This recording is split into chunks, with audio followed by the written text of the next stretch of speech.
तो नमस्कार। आज हम बात करेंगे केपी और केसी में संबंध। केपी और केसी साम्य स्थिरांक हैं।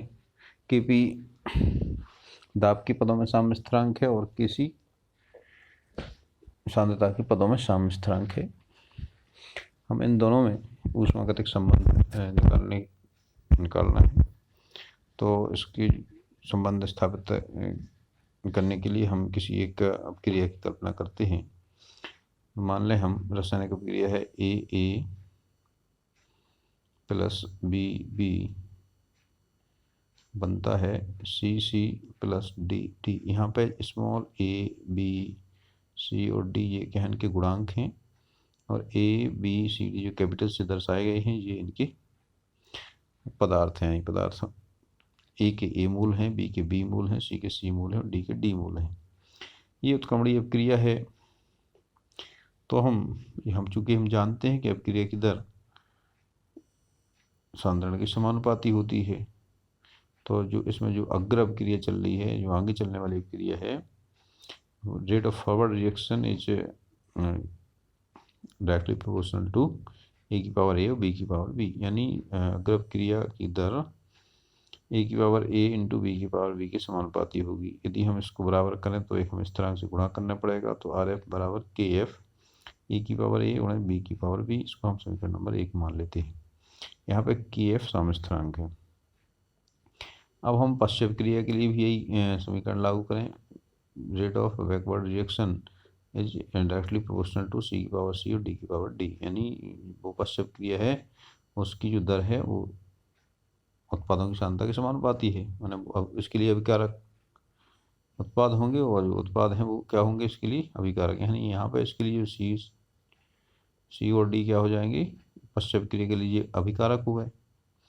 तो क्रिया की दर क्या पे निर्भर करती है, अभिकारक की सांद्रता पे निर्भर करती है। यानी आर बी समानुपाती सी की पावर सी और डी की पावर डी। इसको भी बराबर करना है आपको, तो स्थिरांक के बी से गुणा कर देते हैं। इसको समीकरण 2 मान लें। आर बी बराबर के बी सी की पावर सी डी की पावर डी। अब जब ये साम्यावस्था पे पहुंच जाएगा तो ये दोनों दर बराबर होंगी, क्योंकि साम्यावस्था पे अग्र क्रिया और प्रतिपद क्रिया दोनों के रेट समान होते हैं।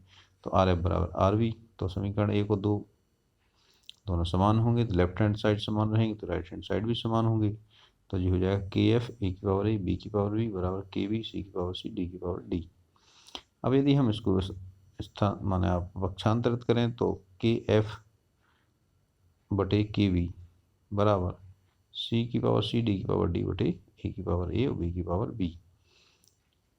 और हम के एफ बटे के बी बराबर लिख दें के सी का मान होगा के बटे के बी। यही साम्य स्थिरांक है। ये क्या के बराबर होगा, सी की पावर सी डी की पावर डी बटे ए की पावर ए बी की पावर बी। इसको मान लें समीकरण नंबर 3। अब यदि सांद्रण को हम दाब के पदों में लें तो इसको कैसे लिखेंगे, के पी लिखेंगे। तो के पी बराबर पी सी की पावर सी और पी डी की पावर डी और पी ए की पावर ए और पी बी की पावर बी। चूँकि हम जानते हैं कि यदि अपक्रिया गैसीय है तो ये इसके दाब पर निर्भर करेगी। यहाँ पे पी सी क्या है, सी का आंशिक दाब है, पी डी डी का आंशिक दाब है। यहाँ पे कैपिटल डी लिखिएगा। यहाँ पे पी ए का आंशिक दाब है, पी बी का आंशिक दाब है। यहाँ पे कैपिटल बी रहेगा। क्योंकि हम जानते हैं आदर्श गैस समीकरण से यदि कोई आदर्श गैस ली है तो उसके लिए पी बराबर एनआरटी होता है। अब इसको हम भी को पक्षांतरित कर दें तो जी भाग में आ जाएगा, पी बराबर एन बटे वी आर टी। चूँकि एन क्या है, मोल की संख्या है, और भी हो गया आयतन, तो जी इकाई आयतन में मोलों की संख्या हो गई। तो ये हमें क्या बताती है, सांद्रण बताती है मोल प्रति लीटर में, यानी सक्रिय द्रव्यमान बताती है। तो ये हो जाएगा पी बराबर सी आर टी। तो हम दाब बराबर सांद्रता गुणे आर गुणे टी, ये हमें प्राप्त हो गया। यही मान हम समीकरण नंबर 3 में रखेंगे। तो ये मान जैसे हम 3 में रखेंगे तो हमें क्या मिलेगा, पी सी की जगह पर लिख देंगे हम सी आर टी, यहाँ पर लिख देंगे डी आर टी, और पी ए की जगह ए आर टी और पी बी की जगह बी आर टी। तो यहाँ पे जो हमने लिखा है A R T B R T C R T D R T, इसमें आप देखिए यहाँ से सी कॉमन लेंगे, माने सी पे घात क्या रहेगी सी, डी पे घात डी, ए पे घात ए और बी पे घात बी। इसमें देखिए सी के साथ आर टी की पावर सी बचेगा और डी के साथ आर टी की पावर डी बचेगा, तो आर टी की पावर सी प्लस डी हो जाएगा। ऐसे यहाँ पे आर टी की पावर ए बचेगा और यहाँ पे आर टी की पावर बी बचेगा, तो आर टी की पावर ए प्लस बी हो जाएगा। अब चूंकि सी प्लस डी ऊपर हैं और ए प्लस बी नीचे हैं, तो ये हो जाएगा आर टी की power C plus D minus A plus B. और ये आप पता है समीकरण नंबर 2 से आप देखें तो के सी बराबर होता है सी की पावर सी, डी की पावर डी, ए की पावर ए, बी की पावर बी। तो इसकी जगह पे हमने के सी रख दिया है और इस तरह से ये मान आ जाएगा आपका के पी बराबर के सी गुणे R T C plus D minus A plus B. और ये क्या है, मूलों की संख्या में अंतर है। उत्पाद अभिकारक के मूलों की संख्या में कितना अंतर हुआ वो डेल्टा एन से अपन व्यक्त करते हैं, तो हो जाएगा के पी बराबर K C R T delta N. यहाँ पे एन मूलों की संख्या में अंतर हो जाता है। यही अभिष्ट संबंध है आपका के पी और के सी में, के पी बराबर के सी आर टी की पावर डेल्टा एन।